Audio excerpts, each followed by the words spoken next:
So welcome to session 2, room C in the stream of educational assessment and evaluation.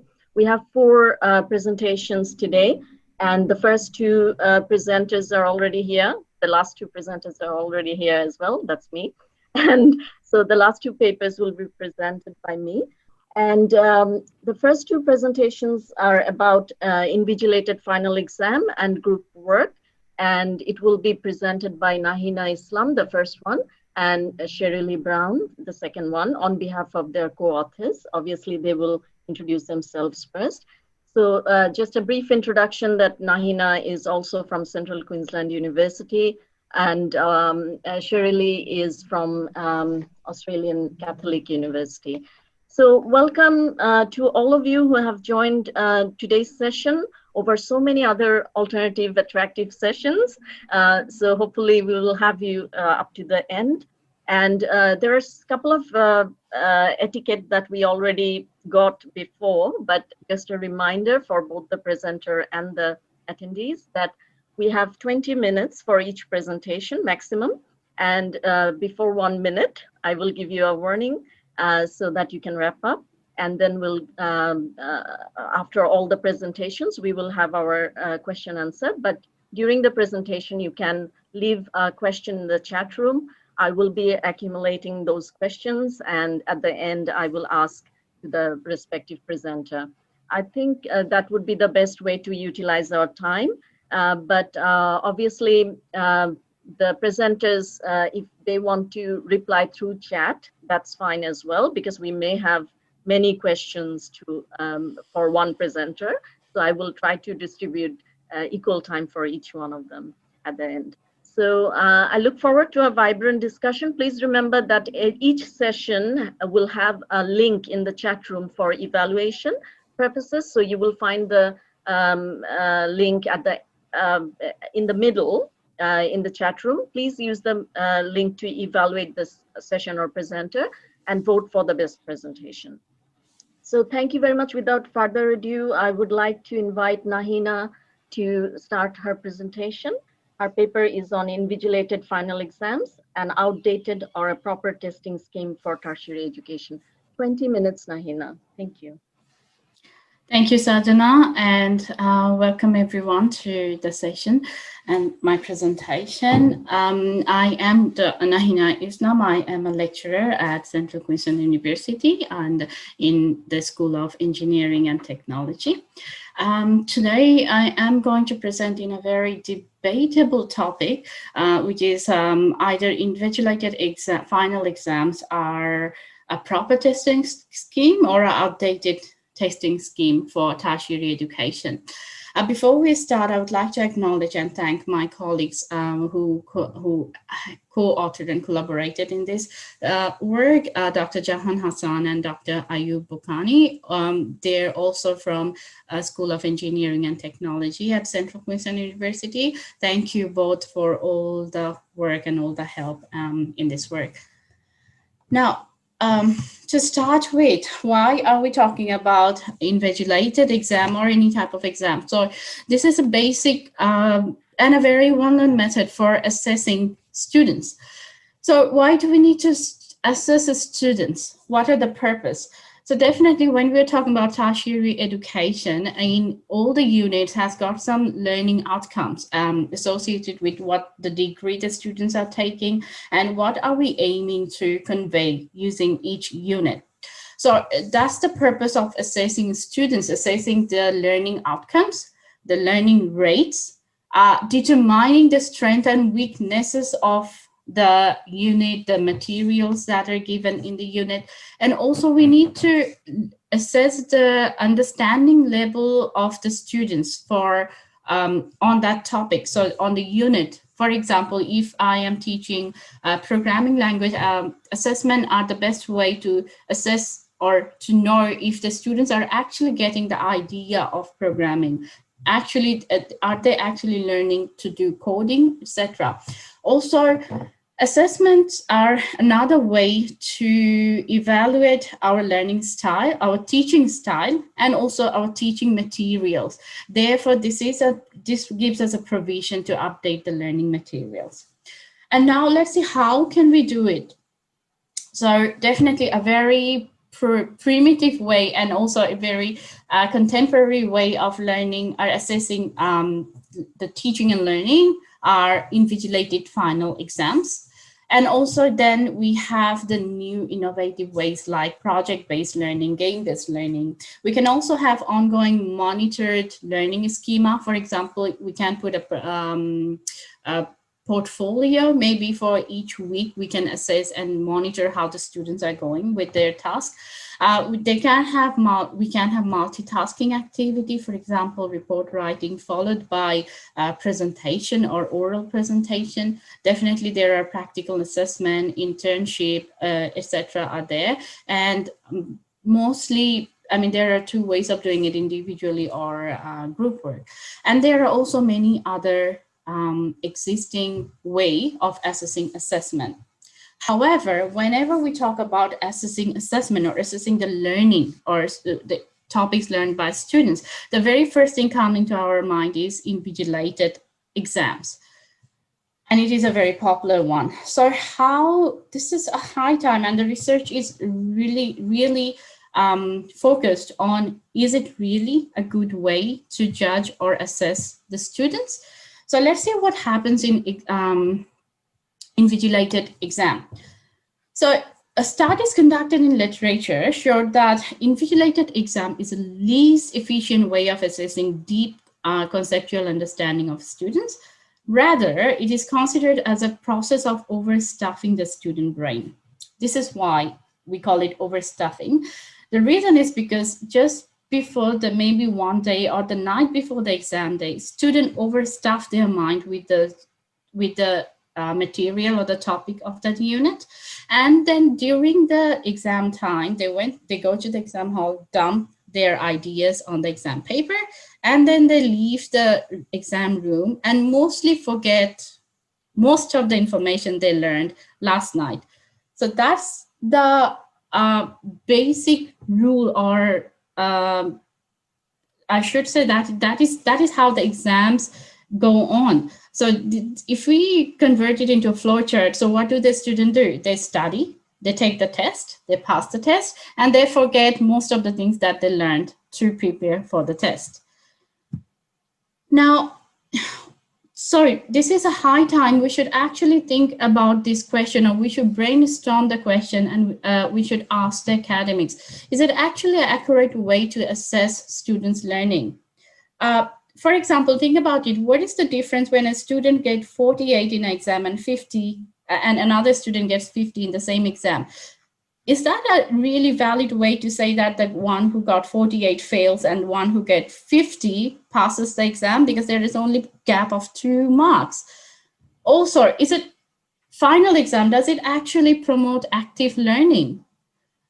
Some people who are in the fore of final exam, they say that final exams are an inevitable way to avoid cheating and plagiarism and academic misconduct. Is it really so? It is a high time we should think about these things. Also, there are a few issues with final exam. We need to think how, I mean, when they find a job, how the final exam focused learning style make them prepared for ready for work environment. How are we providing the actual information or actual knowledge which are needed in their workplaces via final exam? So these are the brainstorming things that we are going to do during this presentation. So what are the solutions? Because from many years, final exams has been only one solution to assess the students' learning, right? So what can we do now? So the answer is, and mostly known to all of us, are the comprehensive assessment items. So let's focus on comprehensive assessment items so that students can actually do some brainstorming. They can actually learn through an active process, and then they can show us that how much they have learned. So that would be a good option to assess their learning. Otherwise, what would happen that in the final exam, say the final exam run for 2 to 3 hours, and the student are assessed only for their performance within those 3 hours. So there can be many things happen. The student can be sick or unwell, or the immense pressure of final exam makes people forget things, right? So however they perform within those 3 hours should not be a right way to assess or judge their understanding. Rather, if we can put some broken down assessment, for example, maybe write some case study or write down some self-reflectance on how did you learn about this much of topic. For example, if I am teaching them programming language, and in the very first few weeks, we are showing them how to write down small codes. For example, how to show your name on the computer screen.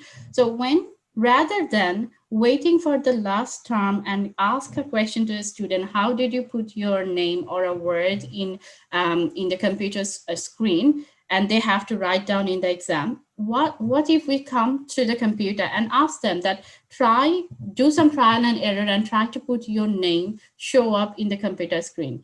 Wouldn't it be more effective for the student to learn? And definitely that would be a motivating way. They would be much more motivated because they're going to do some, this assessment are close to their experiences, real-time experiences.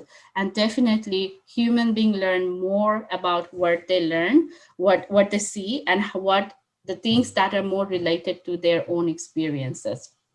Also, the comprehensive assessment item can be designed to reduce the scope of plagiarism. I will give you some examples of those shortly.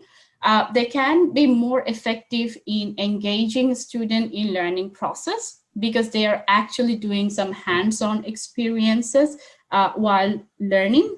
It promotes active learning. It develops teamwork skills, which is a much needed graduate attributes for students. When they would go to workspace, they are going to actually implement them. It developed the communication skills because in the assessment item, if you put them in a group task, they know how to communicate with people. And as a consequence, they also get motivated when they know that their friends, their classmates are teaching each other within a group environment. And also, most importantly, this type of assessment item makes the student work ready because that develops their communication skill, their writing skill, and their presentation skill as well. And consequently, that promotes some confidence within students. So these are the theoretical information that I was talking till now, but let's have a look at some experiments that we did or some results of actually having no exam in some unit. So here are some examples of couple of successful units who does not have any unit, yet they have great results and great evaluation report. Now you can ask me that how would you evaluate that the results are great? Now, we all know that as academic, when we hear some students talking about a topic, you can understand from the way he presents if he has actually understood the idea or not. So I am giving you two examples here. One is programming fundamental. Programming fundamental is a programming language which shows Java programming. So when I learned Java programming in around 2008, when I was a student, it was entirely exam-based. So we actually used to memorize the coding. And then in the exam hall, we used to like dump the coding on the paperwork. And literally after a few months, I didn't remember anything. So my creativity to write my own code was lost or never actually developed. So after 10 years in 2018, when I started teaching, the convention has been changed. So now I'm showing you an example that is taken in CQUniversity. Look at the assessment item. There is no exam. They have 2 written assignments and they have 1 project worth of 55%. And the students start doing the project from week 3 and teachers are there to help them actively as a friend. So that would take up the fear out of the student because when I was a student, the programming was a fear for me.